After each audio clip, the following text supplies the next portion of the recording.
Hello and welcome everyone, I am Madals and this is another StarCraft 2 England cast. Now today guys, I have got another game from the qualifiers of the HP Trophy 2 tournament, and it is between MillAdel Scott, the orange orange Protoss rather, in the top left, who's playing against TSLinori, the red Protoss in the lower right. The map, Antigua Shipyard, and boy am I looking forward to this. This should be an amazing matchup. It is of course a PvP Protoss v Protoss.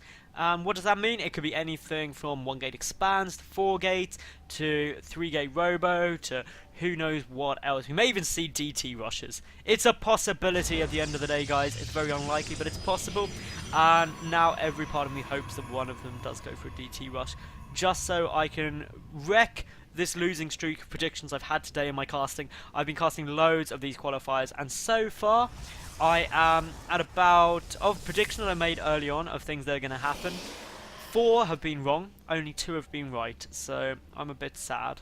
I'm clearly not thinking straight, not in the mind of these pro players right now, but that is fine because their minds are so fantastic that if I was there, I don't know how I would cope. But that does not matter right now. What matters is what these two players are doing so far. They're doing exactly the same thing at what is probably exactly the same time, almost to a scary degree, as if they are both actually the same person. It's like robots from the future designed to play StarCraft, which some people may argue that some players are. That's how good they are. But these two, they are still going pretty much exactly the same. We do have this first variation with a pylon slightly earlier for Adel. Only fractionally, but 10 seconds is the biggest change we've seen in this matchup so far. Now, obviously guys, if you like my casting, please do subscribe because I get new games up every single day of the week, and that would be cool if you'd subscribe because I like the support. It's yummy. It's like chocolate chip cookies. It's just perfect. Or Oreos. Does anyone like Oreos? Like, I don't know about you guys. Like, leave me a comment. Oreos, they taste okay, like when you eat them, and then as soon as you finish one, you're like, do you know what I want? Another Oreo. It's like they put cocaine in them or something. It's just ridiculous. Now, looking on the map, we do of course have cyber cores coming down for both players. Bit of walling off here, just been like nothing coming from behind my base. Probably not what Adele's doing it for, just throwing it down for some reason beyond that of what I know, but it doesn't matter. The second gas coming down for both players. Seriously, they're copying each other's build. It makes it so hard to commentate. We do see, obviously though, Inori is scouting the wrong way. That is the first major mistake of the matchup that is completely unavoidable because it's not forced cross spawns. The only limitation is you cannot spawn either both down or both top. That's the only thing you can't do. Now, looking around here, we do of course have Zealots on their way out. No Stalkers yet for Adel. Meanwhile, a Stalker on the way for Inori. So could go for that 1 Zealot, 1 Stalker style aggression, which is quite popular. A second gateway on its way out for Adel Scott there. Looking around here, we've got Chrono Boost coming down on the Warp Gate Tech. We've got a Probe as well. Just getting some scouting information now, seeing what is going on, what's happening, and how can I beat it. That is what you should always be thinking with scouting. Is it's no use just sending that worker in to have a look around unless you know what you're looking for. You're looking for gas timings or anything a bit untoward, such as getting a second gateway means that they're going to have probably more units than you do with just the 1 gateway. Obviously we do see that 1 Zealot now trying to run away. We do have the Stalker following up from behind. That Probe staying alive for an absolutely ridiculous amount of time there. Like seriously, hero Probe right there. We do have a Probe getting picked off by Inori, who takes the first kill of the game, but unfortunately loses his own worker in the process. Now we have a Sentry coming across, an expansion out of Inori. That is the first massive variation, third gateway coming in here for Adel Scott. So that's really going to allow a bit more pressure.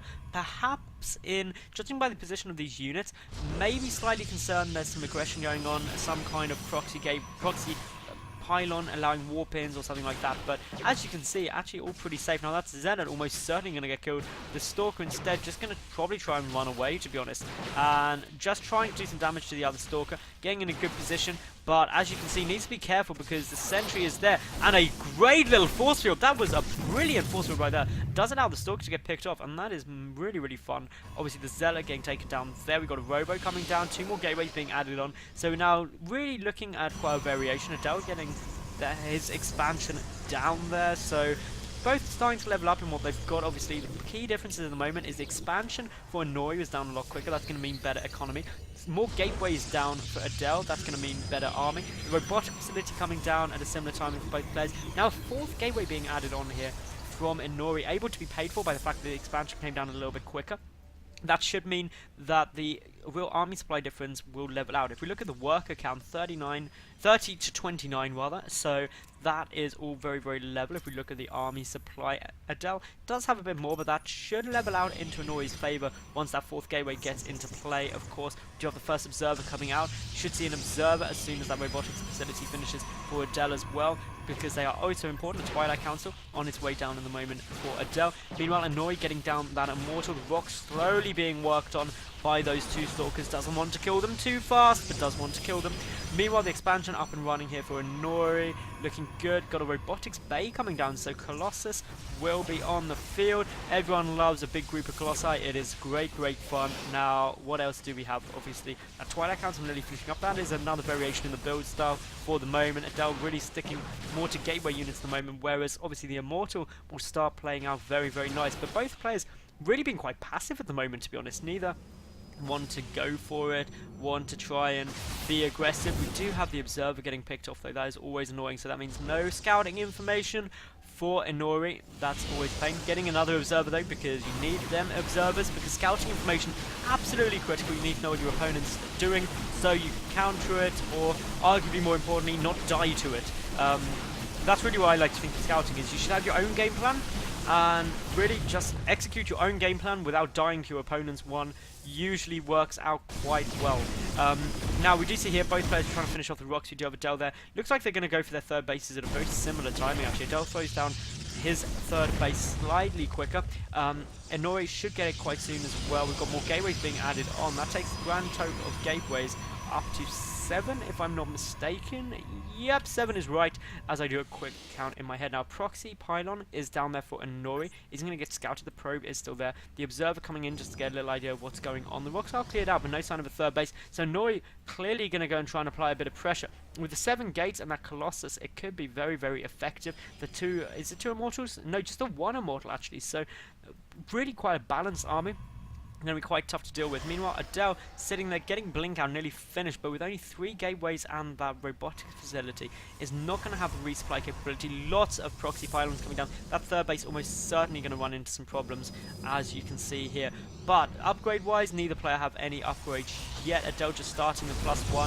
A very, very forward pylon there trying to go down, but does get forced to cancel. And now which base will Adel choose to go for? The Immortal should get focused down very, very quickly. There goes down the Guardian Shield. 2 force fields. That Immortal dies nearly instantly. The Colossus doing great damage there for Inori, and Adel Scott looks to be in quite a bit of trouble. This is a big, big push from Inori, and actually the force field's working against him, unfortunately, at the moment. We do have 2 Zealots just in the middle line, 3 rather, doing quite good damage, and well, we've got all the rest of these units getting cleaned up. We've got more Warpins coming down. A blink from Adel right there, but just so many Zealots in the mix for Inori. This is where all of the action is though.